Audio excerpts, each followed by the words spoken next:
You said that you've been lonely, makes you cold as ice. Hard to get to know me, but better than the lies.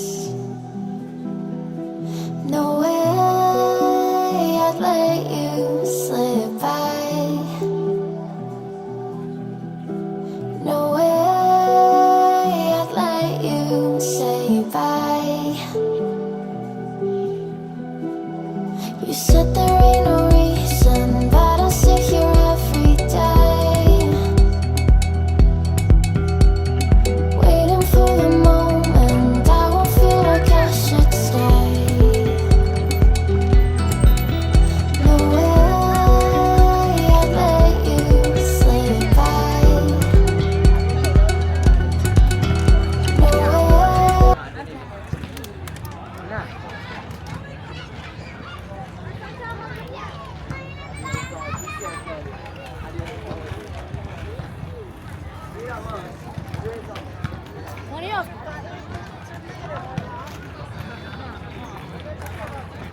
سلام دوستان عزیزم، امیدوارم خوب و عالی باشین. امشب اومدیم به پارک مادر، یکی از بزرگترین و معروفترین پارک های شهر کرمان.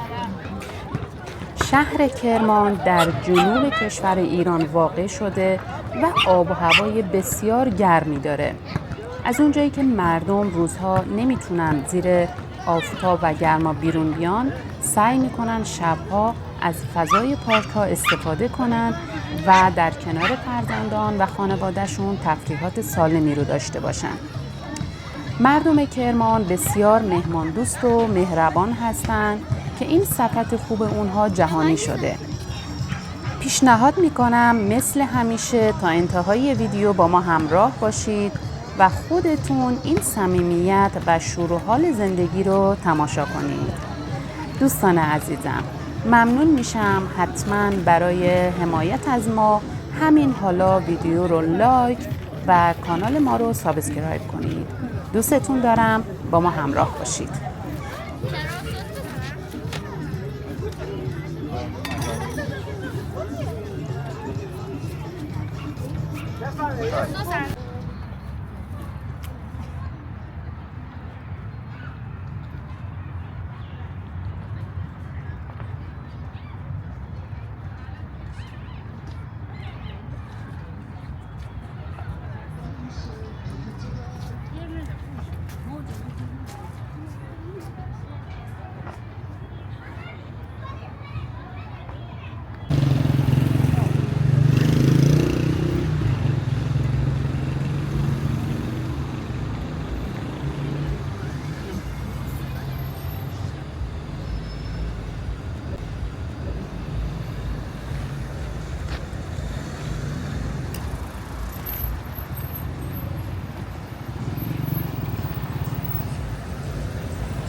آقا ببخشید من اسم فهمیدم داریم کبابی مکس میگن خانم موجودی پرداخت نکردن. من اسم کنم بله. آقا ببخشید شما کار یه چند از اجازه بدید. چش